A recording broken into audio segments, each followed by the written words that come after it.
Assalamualaikum warahmatullahi wabarakatuh. Banyak kisah para sahabat Rasulullah Shallallahu Alaihi Wasallam yang memberikan inspirasi.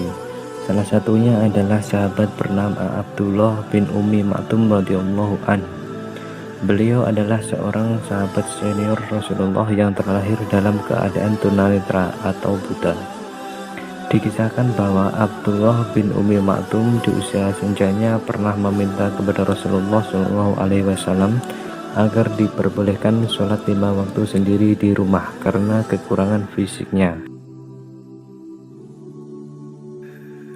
Wahai Rasulullah, saya lelaki buta, rumah jauh dari masjid, dan tak memiliki penuntun jalan yang layak.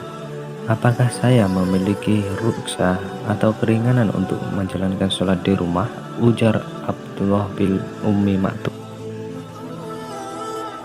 Ya, jawab baginda Rasulullah Shallallahu Alaihi Wasallam.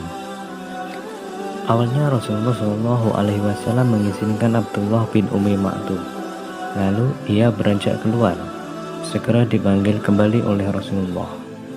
Apakah engkau mendengar seruan sholat? Tanya Rasulullah. Iya Rasulullah, saya bisa mendengarnya, jawab Abdullah bin Ummi Maktum. Kalau begitu, engkau harus tetap hadir di masjid, sholat berjamaah bersama kami. Mendengarkan jawaban Rasulullah Shallallahu Alaihi Wasallam, maka Abdullah bin Ummi Maktum pun tetap istiqomah menjalankan sholat 5 waktu berjamaah di masjid.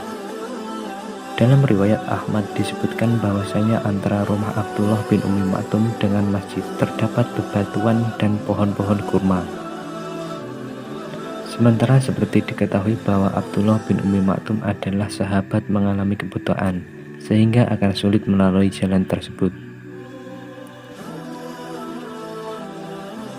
Sebagai hamba yang istiqomah dalam menjalankan perintah Allah Subhanahu wa Ta'ala, Abdullah bin Ummi Maktum yang tidak dapat melihat tiap kali mendengar azan berkumandang berjalan dengan meraba-raba menyambut panggilannya, tidak terkecuali dalam subuh yang gelap.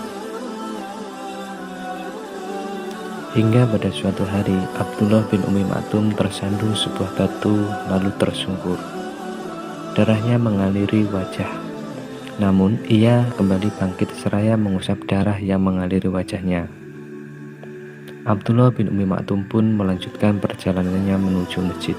Sejak saat itu ada seorang laki-laki yang dengan ramah selalu menjemput dan menuntun Abdullah bin Ummi Maktum pergi ke masjid setiap waktu sholat tiba, kemudian mengantarkannya kembali ke rumah.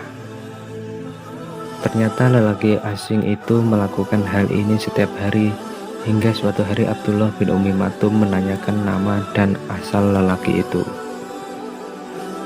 Kemudian lelaki itu menjawab, tak perlu kau tahu namaku, dan jangan mendoakanku, karena sesungguhnya aku ini iblis. Abdullah bin Ummi Maktum pun kaget mendengarnya. Bagaimana mungkin kau selalu mengantarkanku ke masjid, sedangkan pekerjaanmu adalah menghalangi orang beribadah kepada Allah? Iblis menjawab, ingatkah saat kau berjalan untuk sholat subuh ke masjid, lalu kau tersandung dan terjatuh sehingga wajahmu terluka parah? Saat itu aku mendengar para malaikat berkata bahwa Allah Subhanahu wa Ta'ala mengampuni setengah dosamu. Aku khawatir jika kau tersandung lagi, maka setengah dosamu yang lain akan diampuni Allah juga. Maka aku terpaksa mengantarkanmu ke masjid. Dari kisah ini dapat diambil beberapa pelajaran. Yang pertama, sepantasnya bagi laki-laki yang tidak memiliki uzur untuk melaksanakan sholat 5 waktu di masjid secara berjamaah. Yang kedua, dapat dilihat semangat seseorang sahabat untuk mendapatkan pahala berjamaah. Maksud yang diminta oleh Abdullah bin Ummi Maktum adalah agar ia mendapat pahala salat berjamaah, tetapi cukup bagi dia untuk menjalankannya sholatnya di rumah.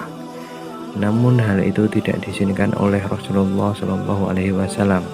Dan pelajaran yang ketiga, istiqomah merupakan hal yang penting bagi seorang muslim, karena dengan istiqomah dapat menjadi ladang pahala, bahkan mengikis akan dosa-dosa. Dan demikian kisah singkat ini, semoga bermanfaat. Allahu a'lam bishawab. Wassalamualaikum warahmatullahi wabarakatuh.